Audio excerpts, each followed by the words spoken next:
views in reference to the city attorney's ability to spend taxpayer dollars. 60 seconds, starting with Noel. The city attorney's ability to spend taxpayer dollars. Well, the city attorney, their budget is determined by the city council. It's proposed by the mayor and determined by the city council. So the city attorney doesn't have, in one sense, any independent authority to expend city dollars, but there is amount of discretion. The city attorney, and believe it or not, and this is, by the way, another openness issue. There are a lot of little secret funds and accounts that the city attorney has for business or.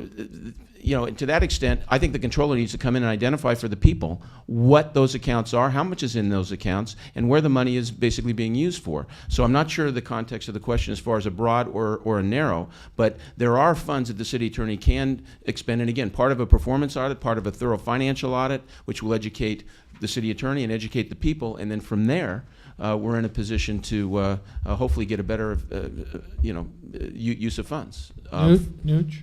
Are you done? Yeah. The city attorney is given a budget by the city, and there are very many ways that can be supplemented by going to the council.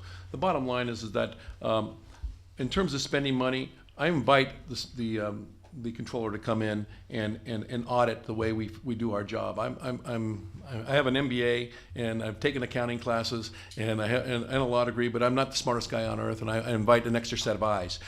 This public bickering that we're seeing right now that's going on needs to stop. I understand the constitutional issues that are there, but that's far beyond that. It's the public interest that needs to be provided for. I can guarantee you this, under my watch, the first thing I told you is going to restructure the office. One of the things we're going to do is going to bring in competent accounting controller type person to make sure that our money is wisely spent, because there's a lot of things I want to do, and I don't want you guys to spend any more money. David. I think, if I understand the question correctly, it's what's my attitude towards spending your money as city attorney. Okay, and my attitude is I'm accountable to you for that. I'm responsible to you for that. I've spent public funds before. When I was in Lancaster, when I was the pioneer of the LANCAP program, I had a budget and I had to be accountable for it. And I have to be accountable to you, the folks who make that possible, not to special interests who might want favors here or there, or perhaps want me to not prosecute something, because that's what we have. We have discretion to prosecute or not to prosecute, and I will never, ever exercise that discretion in favor of any interest. I will exercise that discretion under the guidelines of my oath of office, which is to uphold the laws of the state and the city. So I hope that answers your question. Responsibility is primary as far as I'm concerned. If I'm spending your money, you have every right to demand of me an accounting, and that I can lay my hands on my heart and say, this is what you elected me to do, and this is how I'm spending your money. And Michael.